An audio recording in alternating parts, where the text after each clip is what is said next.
దాడులకు దిగింది. ఈ దాడుల నేపథ్యంలో సిరిక్ అనేటువంటి ఒక ఐలాండ్లో అమెరికా తమ F-35 ఫైటర్ జెట్స్తో కొన్ని మిసైల్ని ప్రయోగించి ఆ ప్రాంతాన్ని చుట్టుముట్టేసింది. అయితే ఈ క్రమంలో రెండు వాటర్ ట్యాంకులు కొన్ని సుమారుగా లక్షలాది మంది పబ్లిక్కి సప్లై చేసినటువంటి రెండు వాటర్ ట్యాంకులని ధ్వంసం చేసింది. దీంతో స్థానిక ప్రజలకి నీటి సరఫరా నిలిచిపోయింది. మౌలిక సదుపాయాలపైన అమెరికా దాడిని చాలా తీవ్రంగా ఖండించింది ఇరాన్.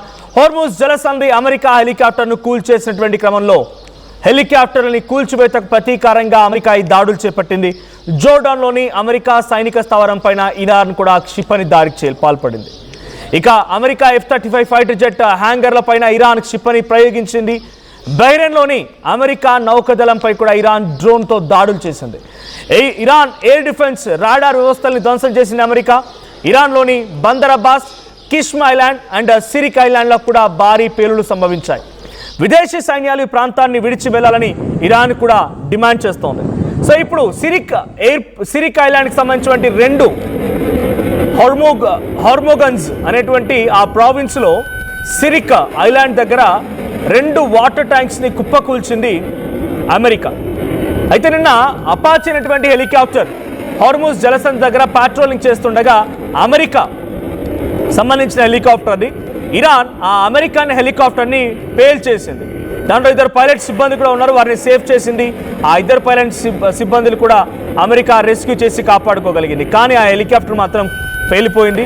ఈ సిచ్యువేషన్లో ప్రతీకార చర్యల్లో భాగంగా అమెరికా మళ్ళీ ఇరాన్పై దాడి చేయడం మొదలుపెట్టింది. అర్ధరాత్రి సమయం నుంచి భయంకరమైనటువంటి దాడి ఇరాన్పై కొనసాగుతోంది. సిరిక్ ఐలాండ్, కుష్మ్ ఐలాండ్ అండ్ మరో కిష్మ్ ఐలాండ్తో పాటుగా ఇంకొకటి బందర్ అబ్బాస్ పోర్ట్, ఈ ప్రాంతాలపైన భయంకరమైనటువంటి దాడులతో అమెరికా రెచ్చిపోతోంది. ఈ క్రమంలో సిరిక్ ఐలాండ్పై దాడి చేసిన దగ్గర హార్మోగన్స్ అనేటువంటి ఒక ప్రావిన్స్లో ఉన్నటువంటి ఒక డిస్ట్రిక్ట్, అదొక చిన్న ప్రాంతం, పెద్ద అంటే కొన్ని మహానగరానికి సప్లై చేసిన ట్యాంక్స్ అవన్నీ కూడా చాలా దూరంగా నివాసాలు ఉంటాయి. బమని డిస్ట్రిక్ట్ అని చెప్పి ఈ బమని డిస్ట్రిక్ట్లో ఉన్నటువంటి రెండు వాటర్ ట్యాంక్స్ని, ఓవర్ హెడ్ వాటర్ ట్యాంక్స్ని అమెరికా తమ మిసైళ్లతో ఢీకొట్టింది. ఎందుకంటే అక్కడ పబ్లిక్ మొత్తం కూడా ఇప్పుడు నీటి ఎద్దడిని ఎదుర్కొంటున్నారు.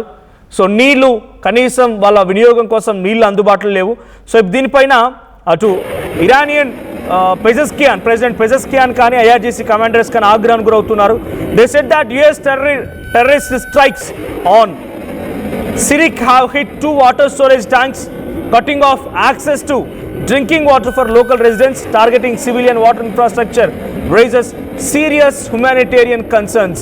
ఇది ఇరానియన్ కన్సులేట్ ఇన్ ముంబైలో ఇరానియన్ కన్సులేట్ చెప్తున్న మాట ఏంటంటే US టెర్రరిస్టులు, అమెరికా టెర్రరిస్టులు అని చెప్తున్నారు. ఇక్కడ US టెర్రరిస్ట్ స్ట్రైక్స్, అమెరికా ఉగ్రవాద దాడులు సిరిక్ అనేటువంటి ఐలాండ్లో ఉన్నటువంటి హార్మోగన్స్ బమని డిస్టిక్లో వాళ్ళు రెండు సివిలియన్ ఇన్ఫ్రాస్ట్రక్చర్స్ పైన, ఓవర్ హెడ్ ట్యాంక్స్ పైన అటాక్ చేశారు. దీంతో అక్కడ లోకల్ పబ్లిక్కి వాటర్ యాక్సెస్ లేకుండా పోయింది. So 2 water heads were struck in enemies attack on Sirik tonight in Bamani district were drinking water has been cut off. ఇది ఇరానియన్ ఇంటర్నేషనల్ మీడియాలో వస్తున్నటువంటి కథనం. ఇంకోవైపు ఇరానియన్ రెవల్యూషన్ గార్డ్స్ వాళ్ళు ఏం చెప్తున్నారు? They had fired along range missile at 4 locations inside US Al అక్రాజ్ base in Jordan. So దీనికి ప్రతీకార చర్యలో భాగంగా మేము కూడా తిప్పి కొడుతున్నాము. మేము US జోర్డాన్లో ఉన్నటువంటి US ఎయిర్ బేస్ పై అటాక్ చేశాము. ఆ తర్వాత గార్డ్స్ చెప్తున్న మాట ఏంటంటే they also aimed at including hangars, F-35 ఉన్నటువంటి హ్యాంగర్లపై అటాక్ చేశాం. Crushing and decisive so control facility and they said that they were prepared to give a crushing and decisive reply. నలిపేసేటువంటి ఒక ప్రతీకార చర్య ఉండబోతోంది. పక్కా ప్రెసైజ్గా టార్గెట్ చేసి కొడతాం అమెరికానని చెప్పి IRGC గార్డ్స్ చెప్తున్నారు. The statement came after United states of America carried out strikes at Iranian waterhead tanks and Iranian public infrastructures. So the latest exchange of war signaled a big massive attack. America రాత్రి నుంచి భయంకరమైనటువంటి దాడులు చేస్తున్న క్రమంలో సిరిక్లో రెండు over head water tanks కుప్పకూలిపడంతో water లేవు. దాన్ని తిప్పికొట్టేటువంటి చర్యల్లో భాగంగా మేము కూడా జోర్డాన్లో ఉన్నటువంటి US ఎయిర్ బేస్ని టార్గెట్ చేసి లాంగ్ రేంజ్ మిసైల్ని ప్రయోగించాము. ఆ లాంగ్ రేంజ్ మిసైల్ ఇప్పుడు F-35 విమానాలని కూడా ధ్వంసం చేయబోతోంది అని చెప్పేటువంటి మాటని ఇరానియన్ మీడియా చెప్తోంది. ఇదొక హ్యూమనిటేరియన్ వయలేషన్ గానే చూస్తోంది ఇరాన్. ఎందుకంటే డైరెక్ట్గా పబ్లిక్ ఇన్ఫ్రాస్ట్రక్చర్ని టార్గెట్ చేసి పబ్లిక్ని ఇబ్బందులకు గురి చేయడం ఇది ఎట్టి పరిస్థితుల్లో కరెక్ట్ అయినటువంటి పద్ధతి కాదు అన్నట్టుగా వారిస్తోంది ఇరాన్. ఇంకా కంటిన్యూషన్లో ఐఆర్జీసీ కమాండెంట్స్ ఎట్టి పరిస్థితుల్లో ఆగే ప్రసక్తే లేదు. వాషింగ్టన్ని కూడా ఢీ కొడతాం, వాళ్ళ ఉద్దేశం వాషింగ్టన్ అంటే అమెరికాని ఢీ కొడతాం అన్నట్టుగా వాళ్ళు మాట్లాడుతూ ఉన్నారు. So US military described it's as operational proportional response to unjustified Iranian aggression. A US official told that the Apache has been downed by Iranian one-way attack drone. Trump said the 2 pilots on board survived without injury and said Washington would respond. నేను చెప్పారు. Trump tweet కూడా ఇందాక మీరు చూసారు. ఒకసారి Trump tweet పిచ్చేయండి పేసిఆర్. Trump ట్వీట్లో ఉంది ఏంటంటే మా అపాచీ హెలికాప్టర్ పైన అటాక్ జరిగింది ఇప్పుడే అని నాకు మా గ్రేట్ మిలిటరీ కమాండెంట్స్ చెప్పారు. దానికి ప్రతీకార దాడి తప్పకుండా ఉంటుంది, డెఫినెట్గా దాడిని తట్టుకోలేరు ఇరాన్ అన్నట్టుగా డొనాల్డ్ ట్రంప్ కూడా ట్వీట్ చేయడం చూసాం. సో డొనాల్డ్ ట్రంప్ ట్వీట్కి సంబంధించిన అంశం తర్వాత మళ్ళింతగా రాత్రి నుంచి ఇరాన్పై వరుస అటాక్లు భయంకరంగా పెరిగిపోయాయి. సో ఈ ట్వీట్ చూడవచ్చు. ఈ ట్వీట్లో నాది ఉంది, I have just been informed by our great military that last night the Iranians shot down one of our highly sophisticated Apache helicopters while patrolling over the Strait of Hormuz. There were 2 pilots involved, both are safe and uninjured. Nevertheless, the United States must of necessity respond to this attack. ఇది ఆయన tweet. ఆ tweet తర్వాత నుంచి రాత్రి నుంచి మళ్ళీ భయంకరమైనటువంటి దాడులు కొనసాగుతున్నాయి. రాడార్ ఇన్స్టాలేషన్స్ పైన, ఇరానియన్ బేసెస్ పైన, ఎయిర్ డిఫెన్స్ సిస్టమ్ పైన, వాళ్ళ దగ్గర ఉన్న ఇన్ఫ్రాస్ట్రక్చర్ పైన అటాక్ చేస్తోంది అమెరికా. ఈ అటాక్ ఇంకా కొనసాగుతోంది. రాత్రి వరకు జరిగిన భయంకర అటాక్ తర్వాత ఇటువైపు నుంచి కూడా సమాధానంగా ఇరాన్ కూడా పలు మిసైల్ని ప్రయోగించింది. జోర్డాన్లో ఉన్నటువంటి అమెరికన్ ఎయిర్ బేస్ పైన కూడా అటాక్ చేసింది. అమెరికా ఎయిర్ బేస్ యుఎస్ అల్ అక్రజ్ అనేటువంటి ఎయిర్ బేస్ పైన అటాక్ చేసింది Iran. So Iran commandants central commandants కూడా తిప్పికొడతామని చెప్తూ ఉన్నారు. సెంట్రల్ కమాండెంట్స్ ఏమో డెఫినెట్గా ఇరాన్ని మేము అంతమొందిస్తామనేటువంటి మాటను మేము చెప్తున్నారు. సో ఇక్కడ మనం చూడవచ్చు ఇరానియన్ మీడియాలో వస్తున్న కథనం మేరకి ఎగ్జాక్ట్గా అక్కడ ఆ రెడ్ కలర్ డాట్ దగ్గర ఉండే వాటర్ ట్యాంక్స్ ఉన్నవి. సో సిరిక్ ఉండేది అక్కడే. సో ఇప్పుడు అక్కడే ఎగ్జాక్ట్గా అటాక్ జరిగింది. ఇరానియన్ మీడియా కథనాల్లో వస్తున్నటువంటి వార్త ఇది. అక్కడ వస్తున్నటువంటి కథనంకి సంబంధించి ఆ విజువల్ మనం ఆర్టీవీ స్క్రీన్ పై చూస్తూ ఉన్నాం. So reports of blast emerged from several parts of the southern Iran. ఇది దక్షిణ ఇరాన్లో ఉన్నటువంటి భాగం, southern Iran. Early on Wednesday Iran's Fars news agency said explosions were heard in eastern parts of Hormozgan province. Hormozgan province అనేది Sirik island దగ్గర ఉంది. So దాంట్లో భయంకరమైనటువంటి దాడులు జరిగాయి. సౌతర్న్ ఇరాన్లో భయంకరమైనటువంటి పేలుడు శబ్దాలు వినిపించాయని చెప్తున్నారు. So Iranian foreign minister Abbas Araghchi did not directly comment on the helicopter incident but said foreign military forces operating near Iran were always exposed to the risk of accidents. ఎవరైనా సరే మాకు వ్యతిరేకంగా అక్కడ మీరు ఫారెన్స్ అని ఎవరైనా సరే foreign military operations will definitely be exposed to the risk of accidents. మీరు ఎవరైనా సరే అక్కడ గస్తీ కాస్తున్నామనో మా దేశానికి సంబంధించి కాకుండా ఇతర దేశాలకు సంబంధించినటువంటి ఏవి అక్కడికి వచ్చినా కూడా వదిలిపెట్టే ప్రసక్తి లేదు. ఇటువంటి రిస్క్ ఎదుర్కోక తప్పదు అని చెప్పి అబ్బాస్ అగార్చి చెప్తున్నారు. So at the same time ఆయన ఏం సజెషన్ ఇస్తున్నారు, టు రెడ్యూస్ రిస్క్. మీరు ఒకరి కనుక ఈ రిస్క్ని తగ్గించుకోవాలనుకుంటే the best solution is for them to leave. మీకు అలా బతకాలని ఉంటే మమ్మల్ని వదిలేయండి, మా దగ్గర నుంచి దూరంగా ఉండండి. ఇది అబ్బాస్ అరాక్చి చెప్తున్న స్టేట్మెంట్.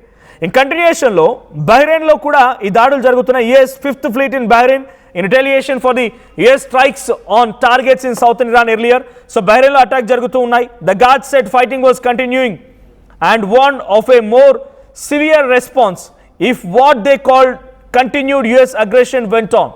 సో బహ్రెయిన్ పైన కూడా యుఎస్ ప్రతీకార చర్యలో భాగంగా దాడి చేస్తోంది ఇరాన్.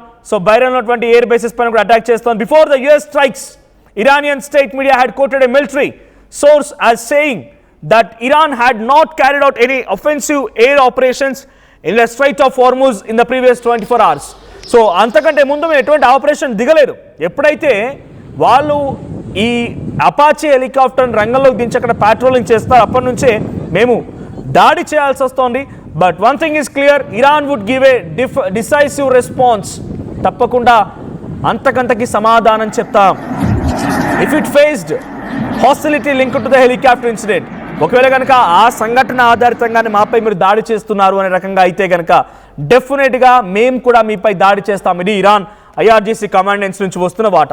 సో ఇప్పటివరకైతే అటు 2 వాటర్ హెడ్ ట్యాంక్స్ కుప్పకూలిపోవడంతో మరింత ఆగ్రహానికి గురైనటువంటి ఇరానియన్ గార్డ్స్ అండ్ కార్ప్స్ వాళ్ళు అగ్రెసివ్గా దాడి చేస్తున్నారు. అటువైపు కూడా చాలా భయంకరమైనటువంటి దాడి కొనసాగుతోంది. బహ్రెయిన్పై అటాక్ కానీ, తర్వాత అటున్నటువంటి కొన్ని ప్రాంతాల కీలకమైనటువంటి జార్డాన్లో కానీ ఈ ప్రాంతాల అటాక్స్ జరుగుతున్నాయి. ఎయిర్ బేసెస్ని కుప్పకూల్చే ప్రయత్నం ఇరాన్ చేస్తోంది. సో ఇప్పుడు ఇది ఎక్కడి వరకు వెళ్తోంది, ఇంకా ఎన్ని రోజుల పాటు కంటిన్యూ అవుతుందని అని ఒక ఆలోచన చేస్తే మాత్రం డెఫినెట్గా ఇది ఒక క్వశ్చన్ మార్క్గానే ఉంది. ఆ క్వశ్చన్ మార్క్ ఇంకా కంటిన్యూ అవుతుందా, యుద్ధానికి ముగింపు పలుకుతుందా, చూడాలి ఏం జరుగుద్దో.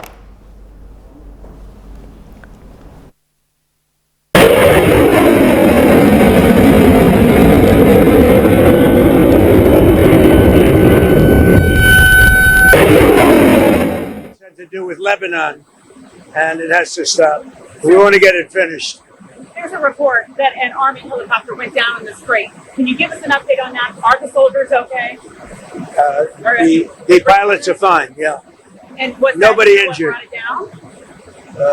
We are going to issue a report tomorrow, but the pilots are fine. Yeah. Sir, did you say 2 or 3 days or 2 or 3 weeks? 2 or 3 days. You'll be signing a peace agreement. No, we have a good chance of doing it. We should be able to do it in 1 hour. If you want to know the truth, it's had to do with Lebanon.